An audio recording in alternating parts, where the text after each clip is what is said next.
ये कहानी ममता की है। बचपन से ही घर में ये एहसास दिलाकर पाला गया कि औरतों को बोलने का हक नहीं है।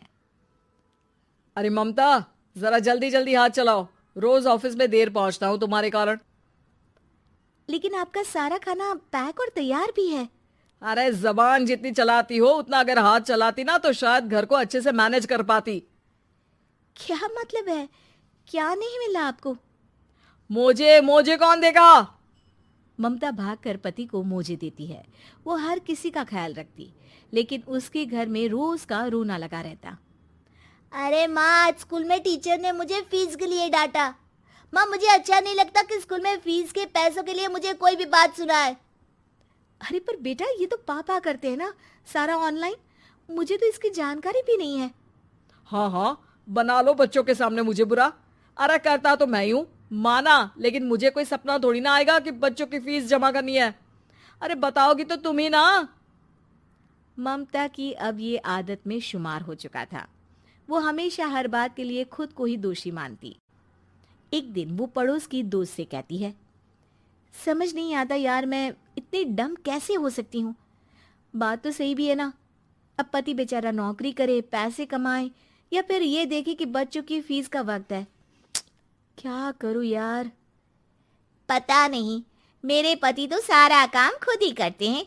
वो तो कहते हैं कि तुम थक जाती होगी, सारा दिन घर बाहर बच्चे तो। अच्छा, ऐसे भी पति होते हैं क्या? अरे क्या बात कर रही है? भाई साहब कभी तुझे किसी बात के लिए सुनाते नहीं? किसने कहा नहीं सुनाते?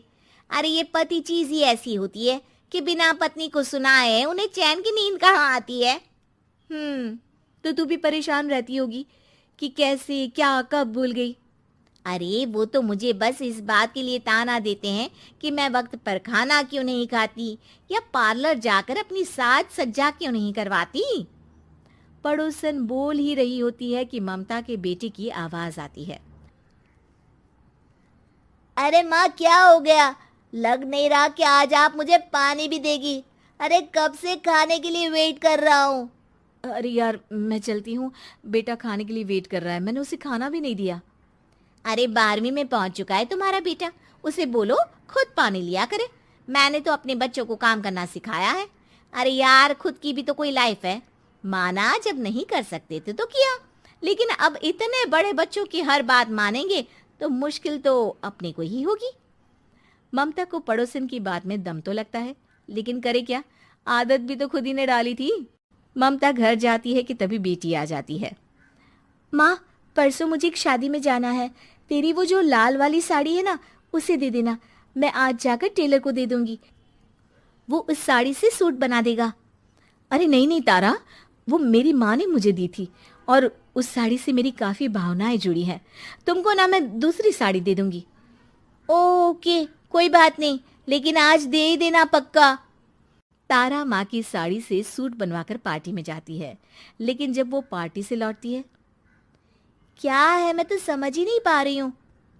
अरे जब वो साड़ी मांगी थी तो ये छल्ली से साड़ी क्यों दे दी? मैं ही पागल थी जो इस साड़ी का सूट बनवा लिया मैंने। माँ, जानती भी हो कि कॉलेज में मेरी कितनी हंसी उड़ी। तभी वहां ममता का पति सुनील आ जाता है। अरे गवार औरत, जब बेटी साड़ी मांग रही थी तो दे देती ना। अरे पापा, इनके तो इमोशंस जुड़े थे उस साड़ी से। ममता इतने सब के बाद भी कुछ नहीं बोलती। मेरी बेटी की बेइज्जती हो गई, मैं बिल्कुल बर्दाश्त नहीं कर सकता ये। मैं नहीं चाहता कि मेरी बेटी से कोई भी ज्यादा सुंदर लगे पूरे कॉलेज में।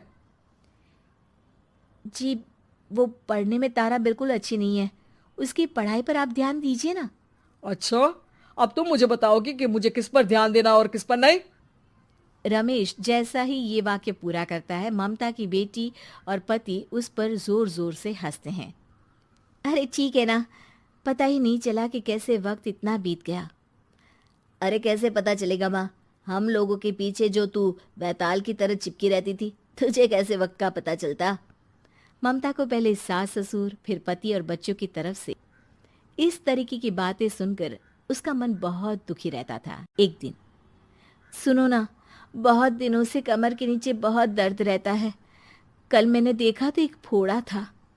अरे ममता, एक बार अपने पति से बात करो, वो तुम्हारा फोड़ा डॉक्टर को दिखा देंगे। अरे नहीं नहीं, वो तो गुस्सा हो जाएंगे। अरे क्यों गुस्सा हो जाएंगे? तुमको दर्द है? हाँ, लेकिन वो यही बोलेंगे कि ऑफिस जाऊं या फिर तुम्हें लेकर डॉक्टर के पास। तो बेटे से ही बात कर ले। अरे वो तो मैं कर लूं, लेकिन फोड़ा है ऐसी जगह कि उसे बताते मुझे शर्म आएगी। लेकिन कुछ ना कुछ तो करना जरूरी है ना। ऐसे कब तक फोड़े के दर्द से तड़पती रहेगी? अब तो सोच रही हूँ कि इनसे बात कर ही लूं, वरना दर्द के मारे कहीं मर ना जाऊं। लेकिन शाम को, ममता, क्या किया तुमने आज? खाने के डिब्बे में कैसा खाना दिया था? दाल खराब हो गई थी। कब की थी? दाल तो मैंने सुबह ही बनाई थी, खराब कैसे हो गई? अच्छा सुनिए ना, मुझे कहना है कि अरे गरम दाल बंद करोगी तो ऐसा ही होगा ना। बेइज्जती हो गई सबके सामने मेरी। ऑफिस वालों ने ऐसा मजाक उड़ाया कि क्या बोलूं। कल से ठीक से खाना देना है तो देना, वरना खाना देना बंद कर देना। बाहर खा लूंगा मैं। ममता, जो पति से अपनी परेशानी बताने वाली थी, वो अब ये सोचने लगती है कि कल से पति को खाने में क्या दे। अगले दिन ममता थकी थकी सी हालत में, आप लोगों के लिए नाश्ता बना दिया है, खाना बनाने की हिम्मत नहीं है आज तो। रात भर सोकर थक गई है ना, इसीलिए तो खाना नहीं बना सकती। हिम्मत नहीं हो रही है, मैं बस सोने जा रही हूँ। बस मैडम को सोने का बोल दो, फिर देखो कैसे सोती रहती है। माँ, फिर वही पराठा सब्जी। अरे हमारे साथ के दोस्त एक से बढ़कर एक नाश्ता खाना लेकर आते हैं, आप तो बस। सभी घर से निकल जाते हैं, लेकिन जब शाम को बेटा घर आता है तो घर में अंधेरा रहता है। बेटा लाइट जलाता है। क्या माँ, तुम्हारा भी जवाब नहीं है बिजली का बिल बचाने के लिए? वो बोल ही रहा होता है कि सामने माँ जमीन पर लेटी मिलती है। वो उसके पास जाता है। अरे माँ, क्या हो गया माँ? तभी वहां पड़ोसन आती है। अरे बेटा, तुम्हारी माँ के पैर के पास एक फोड़ा है, जिसके कारण ये लगातार कमजोर होती जा रही थी। मैंने उसे पहले ही कहा था कि घर में बता दो, लेकिन तुम्हारी माँ किसी को तंग करना नहीं चाहती थी। तभी वहां डॉक्टर आ जाता है। अरे इनके ऑर्गन में दिक्कत है, कोई बात है जो इनके मन में खटक रही है। अरे नहीं नहीं, इसके मन में कोई बात नहीं है। कोई काम है नहीं ना इसके पास, सारा दिन बस घर में ही रहती है।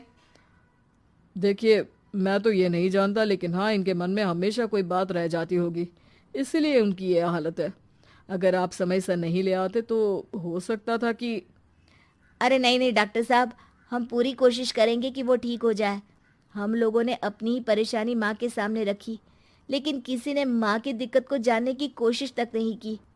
हाँ, मैंने भी ममता को हमेशा घरेलू जरूरत से ज्यादा काम का नहीं सोचा था। ममता को होश आता है और वो खुद को अपने बेडरूम में देखती है। वो उठने की कोशिश करती है कि माँ, अब आप नहीं उठेंगी। हम लोग है ना, हम लोग आपको पूरी तरह से खुश रखने की कोशिश करेंगे।